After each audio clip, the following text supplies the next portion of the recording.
اب پہلی بات سمجھیے، تسبیح کہتے کسے؟ تسبیح کرتی کیا معنی؟ ہم کہتے ہیں سبحان اللہ سبحان اللہ سبحان اللہ، یہ تسبیح ہے۔ اصل میں سبح یسبح کا مادہ عربی زبان میں آتا ہے کسی شے کے تیرنے کے لیے۔ پانی کی سطح پر کوئی چیز چل رہی ہے، یہ تیر رہی ہے۔ خلا میں کوئی سیارہ جو ہے اپنے مدار میں حرکت کر رہا ہے، تیر رہا ہے، گرتا نہیں ہے، وہ اپنے اس مدار، اپنے اس لیول کو برقرار رکھتا۔ اسی سے پھر اب فعل متعدی بنا، کسی شے کو تیرانا۔ سبح للہ ما فی السماوات والارض، کسی شے کو تیرانے کا، اللہ کو تیرانے کا مطلب کیا ہے؟ کہ اللہ تعالیٰ کی ذات کے ساتھ کوئی ایسا تصور شامل نہ کر دیا جائے جو اس کے شان کے شایان نہ ہو۔ گویا کہ ہمارا یہ کہنا اللہ پاک ہے، کس بات سے؟ ہر نقص سے، ہر عیب سے، ہر عجز سے، ہر احتیاج سے، ہر کمزوری سے، ہر ذوق سے پاک ہے۔ وراء الورا ثم وراء الورا ثم وراء، یہ ہے تسبیح کہ ذات باری تعالیٰ کے ساتھ کوئی ایسا تصور لاحق نہ ہو جائے جو اس کی شایان شان نہ ہو۔ سبح للہ ما فی السماوات والارض، کائنات کی ہر چیز تسبیح کرتی ہے اللہ کی، ہر چیز اللہ تعالیٰ کو اس کے مقام رفیع کے اوپر بیان کر رہی ہے۔ اور اس میں اتنا زور ہے، سورہ بنی اسرائیل میں فرمایا تسبح لہ السماوات السبع والارض ومن فیہن وَإِن مِّن شَيْءٍ إِلَّا يُسَبِّحُ بِحَمْدِهِ وَلَٰكِن لَّا تَفْقَهُونَ تَسْبِيحَهُمْ إِنَّهُ كَانَ حَلِيمًا غَفُورًا۔ ساتوں آسمان اور یہ زمین اور جو کچھ ان میں ہے وہ اللہ کی تسبیح میں لگے ہوئے، کوئی شے نہیں ہے جو اللہ کی تسبیح اور حمد میں نہ لگے۔ وَإِن مِّن شَيْءٍ إِلَّا يُسَبِّحُ بِحَمْدِهِ وَلَٰكِن لَّا تَفْقَهُونَ تَسْبِيحَهُمْ، لیکن تم ان کی تسبیح کو سمجھ نہیں سکتے، جان نہیں سکتے۔ اس امت میں سے کچھ لوگ جو بیدار ہو جائیں، جو ہوش میں آ جائیں، جو جاگ جائیں، جنہیں یاد آ جائے۔ مجھے بڑا پسند ہے یہ ہمدرد کے جو پرچے بچوں کے لیے خاص طور پر جو رسالہ نکلتا ہے، اس میں آپ نے دیکھا ہوگا جاگو اور جگاؤ، جاگو اور جگاؤ، بڑی اچھی اصطلاح ہے، بڑی عام پہل۔ خود جاگو اور جو جاگ جائے دوسروں کو جگائیں، بیدار کریں۔ جو جاگ گئے ہیں، جنہیں یہ ہوش آ گیا ہے میں مسلمان ہوں، میری ذمہ داری ہے، میں تو بحیثیت مجموعی اس امت کا فرد ہوں جو دنیا والوں کی بھلائی کے لیے برپا کی گئی، میرے ذمے تو بڑا عظیم فریضہ ہے۔ وہ فریضہ ہے کہ جو اللہ تعالیٰ اپنے رسولوں کے سپرد کرتا رہا ہے، امر بالمعروف اور نہی عن المنکر۔ جسے یہ ہوش آ جائے اب وہ دوسروں کو جگائے، جو جاگتے جائیں وہ ایک امت بن جائے، چھوٹی امت، جیسے آپ کہتے ہیں party with in party, state with in state, ریاست میں ریاست، پارٹی میں پارٹی، ایک بڑی امت ہے۔ 1 ارب سے زیادہ کی تعداد میں امت محمد ہے اس وقت دنیا میں صلی اللہ علیہ وسلم، لیکن سوئے ہوئے ہیں۔ کس اعتبار سے سوئے ہوئے ہیں؟ دنیا کے اعتبار سے سوئے ہوئے نہیں ہیں۔ ہر شخص اپنی بہتری کے لیے کوشاں ہے، زور لگا رہا ہے، دن رات محنت کر رہا ہے۔ دین کے اعتبار سے سو گئے، بحیثیت امت محمد جو ذمہ داری تھی اس کے اعتبار سے سوئے ہوئے۔ تو جو جاگ جائیں وہ جاگیں، آپس میں مل جل کر اس بڑی امت میں ایک چھوٹی امت بنائے۔ وَلْتَكُن مِّنكُمْ أُمَّةٌ يَدْعُونَ إِلَى الْخَيْرِ، تم میں سے ایک امت تو ایسی لازماً ہونی چاہیے جو خیر کی طرف بلائے اور نیکی کا حکم دے اور بدی سے روکے۔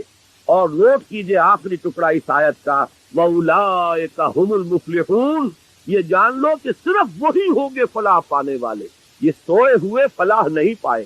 جو جاگ جائیں گے اور جگائیں گے اور جو اپنے اس فرض منصبی کو ادا کریں گے، یدعون الی الخیر ویامرون بالمعروف وینہون عن المنکر، صرف وہ ہوں گے فلاح پانے والے۔ اولئک هم المفلحون۔ آپ صدق کے دل سے دعا کیجئے، اللہم ربنا اجعلنا منہم، اے اللہ ہمیں بھی ایسے لوگوں میں شامل ہونے کی توفیق عطا۔ پہلا تمہیدی مضمون میرا ختم ہوا، ذہن میں ٹانکتے جائیے۔ خلاصہ کیا ہے؟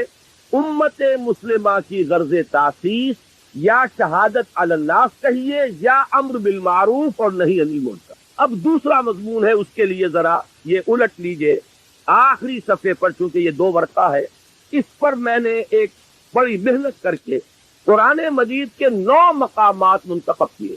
ایک مضمون کو واضح کرنا مقصود ہے۔ وہ مضمون کیا ہے؟ پہلے اس بات کو سمجھیے۔